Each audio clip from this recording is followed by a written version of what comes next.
ஆண்டவராகிய இயேசு கிறிஸ்துவின் நாமத்தில் காலை வாழ்த்துக்கள். இன்றைய மன்னா, அன்றியும் ஒழிந்து போவதே மகிமை உள்ளதாய் இருந்ததானால் நிலைத்திருப்பது அதிக மகிமை உள்ளதாய் இருக்குமே. 2 கொரிந்தியர் 3:11. இது 1லேருந்து நீங்கள் வாசித்து பார்த்தீங்கன்னா, 3ஆம் அதிகாரம் 1லேருந்து நீங்கள் வாசித்து பார்த்தீங்கன்னா, அங்கே மோசே உடைய ஊழியத்தை குறித்து அதில் சொல்லப்பட்டிருக்கு. மோசே இஸ்ரவேல் ஜனங்களை அடிமைத்தனத்திலேருந்து அவர் மீட்டு கொண்டு வழி நடத்தி வரார் கானான் தேசத்தை நோக்கி. ஆனால் நம்ம ஆண்டவருடைய ஆவிக்குரிய அது மாம்சமான ஊழியம் அப்படின்னு சொல்கிறாங்க. மோசையின் ஊழியம் சிறந்ததுன்னு, மோசையின் முகத்திலிருந்து ஒளி அவரது ஊழியத்தின் மேன்மையை காட்டுதுன்னு நிறைய பேர் சொல்லுவாங்க இல்லையா. அப்போ அவர் ஆண்டவருடைய பாதத்தில் அமர்ந்திருந்து அந்த 10 கட்டளைகள்லாம் கொண்டு வரும்போது அவருடைய முகம் பிரகாசமாக இருந்தது. அவரை பார்க்க முடியல, அதனால் அவர் முக்காடிட்டு கொண்டார் அப்படின்னு சொல்லியிருக்குது. ஆனால் அதை காட்டிலும் பெரிய ஊழியம் ரட்சிப்புக்குள் நீதிக்குள் வழிநடத்தும் ஊழியம்தான் அதைவிட மிகவும் மேன்மையானது, அதுதான் நிலையுள்ளது அப்படின்னு சொல்லி இதில் போட்டிருக்குது. அந்த ஊழியமே மகிமையாக இருந்ததென்றால் அது சாதாரணமாக ஜனங்களை அழைச்சிட்டு வர்றது, வழி நடத்தி வர்றது உலக பிரகாரமாக இல்லையா. ஆனால் ஆவிக்குரிய வழியிலே நடத்துவது அந்த ஊழியம்தான் அதிக மேன்மை உள்ளது அப்படின்னு இங்கே குறிப்பிடப்பட்டிருக்குது.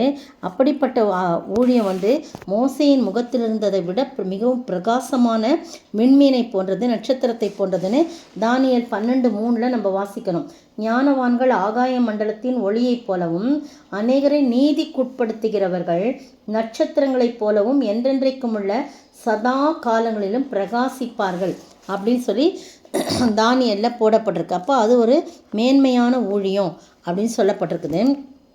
அதே மாதிரி கற்களில் எழுதப்பட்ட 10 கற்பனைகள் அந்த 10 கற்பனைகளையும் நம்ம சுருக்கி தான் என்ன பண்ணியிருக்காங்க, அந்த நியாயப்பிரமாணம் 10 கற்பனைகளை சுருக்கி புதிய ஏற்பாட்டில் ஆண்டவராக இயேசு கிறிஸ்து 2 கற்பனைகளில் அதை வடிவமைச்சு அன்புனால் அதை கொண்டு வந்திருக்காங்க. அதுதான் நீடிக்கும், அதுதான் நிலைக்குரியதாக இருக்கிறது அப்படின்னு சொல்லப்பட்டிருக்கு. மீண்டுமாக புதிய ஏற்பாட்டில் மீண்டும் கூறப்பட்டுள்ளதை நம்ம கடைப்பிடிக்கணும் அப்படின்னு சொல்லப்பட்டிருக்கு. அப்போது நிறைய காரியம் நியாயப்பிரமாணத்துக்கும் ஆண்டவராகிய இயேசு கிறிஸ்துவின் காலத்துக்கும் ஒப்பிட்டு சொல்லப்படுது. எழுத்து கொள்ளுகிறது, ஆவியோ உயிர்ப்பிக்கிறது என்பது எழுதப்பட்ட நியாயப்பிரமாணத்தை நிறைவேற்ற முயற்சிப்பது அழிவில் கொண்டு சேர்க்கும். ஆனால் தூய ஆவியினால் நடத்தப்படுகிறவன் நிலைப்பேருடைய வாழ்வை பெறுவான் என்று அது ஒரு விளக்கம் கொடுத்துருக்குது. அதில் அது எந்த அளவுக்கு அது சரியாக இதாகும்னு தெரியல. ஆனால் அந்த ஆவிக்குரிய வழியிலே தூய ஆவியால் நடத்தப்படுகிறவன் தான்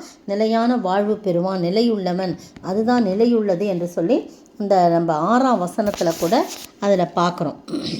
6ஆம் வசனத்தில் அது அது எழுத்துக்குரியதாக இருக்குது. ஆனால் நம்ம செயல்பாட்டில் அதை நம்ம காட்டணும் அப்படின்னு சொல்லி, அதுக்கு பிறகு நீங்கள் தான் நிருபங்கள் அப்படின்னு சொல்லி போடப்பட்டிருக்கு இல்லையா. 2ஆம் வசனத்தில் எங்கள் இருதயங்களில் எழுதப்பட்டும் சகல மனுஷராலும் அறிந்து வாசிக்கப்பட்டும் இருக்கிற எங்கள் நிருபம் நீங்கள் தானே அப்படின்னு சொல்லி அதில் போடப்பட்டிருக்கு. அப்படின்னு சொல்லும்போது என்ன அப்படின்னு சொன்னால், நிருபனா லெட்டர் இல்லையா, கடிதம் என்பது மற்றவங்களால் வாசிக்கப்படும்படியாக எழுதப்படுகின்ற ஒரு காரியம் நமக்கு எல்லாருக்கும் தெரியும். நம்முடைய வாழ்க்கையும் கூட ஆவியானவர் செயலை மற்றவர்கள் காண்பதற்காக கிறிஸ்து நம்முடைய இருதயங்களில் ஆவியானவரை கொண்டு என்ன பண்ணியிருக்காரு, எழுதியிருக்கிறாரு. ஆவியானவருடைய அனுபவம் இல்லாதவன் கிறிஸ்துவால் என்ன பண்ண முடியல, எழுதப்படவில்லை.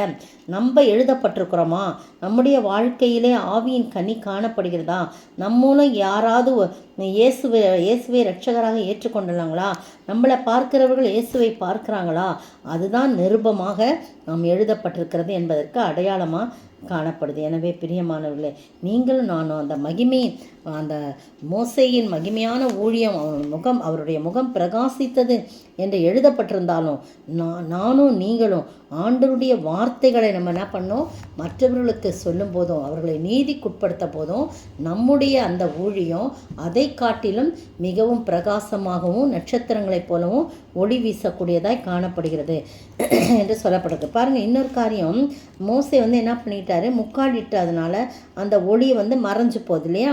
ஆனால் ஆண்டவராகிய இயேசு கிறிஸ்து எந்த மனிதனையும் பிரகாசிப்பிக்கிற ஒளி, அதில் அவரை நம்ம அந்த காரியங்கள், அந்த முக்காடு சடங்காச்சாரங்களை பற்றி கொண்டிருக்கிறது ஒரு அடையாளம். அதனால தான் அது வந்து முக்காடு இன்னும் நீக்கப்படாமல் இன்னும் நிறையா பேர் சாஸ்திர சம்பிரதாயங்கள் சடங்காச்சாரங்கள் நிறைய இந்த பரிசெயர் சதுசெயர்லாம் வந்து ஆண்டவர்கிட்ட வந்து இந்த மோசேயின் நியாயப்பிரமாணத்தை சொல்லி அப்படி சொல்லியிருக்காரு, நீங்கள் இப்படி செய்கிறீங்களே அப்படின்னு சொல்லிட்டு நிறைய காரியத்தை என்ன பண்ணுறாங்க வந்து சொல்கிறோம். அது முக்காடு நீக்கப்படாதால் அது மூடப்பட்டே இருக்குது, அது நீக்கப்படலை.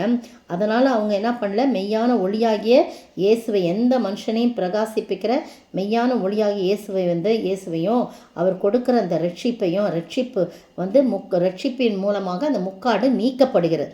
இதை உணராதவர்கள் தான் நிறைய பேர் இருக்கிறாங்க. ஆனால் நம்ம வந்து இந்த காலை வேளையிலே ஆண்டவருடைய சமூகத்திலே அந்த மகிமையான ஊழியத்தை காட்டிலும் இப்பொழுது இருக்கப்பட்ட அந்த ஊழியம் ஒழிந்து போகிற மகிமையுள்ளதாக இருந்ததென்றால் அது நிலைத்திருப்பது அதிக மகிமையுள்ளதாக இருக்கும்.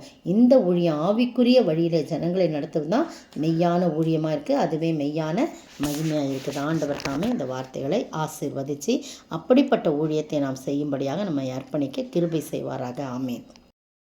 மகிமையின் நம்பிக்கையே மாறிடாத என்னை செய்யா உம்மை அல்லோ பற்றி கொண்டேன், உலகத்தில் வெற்றி கொண்டேன்.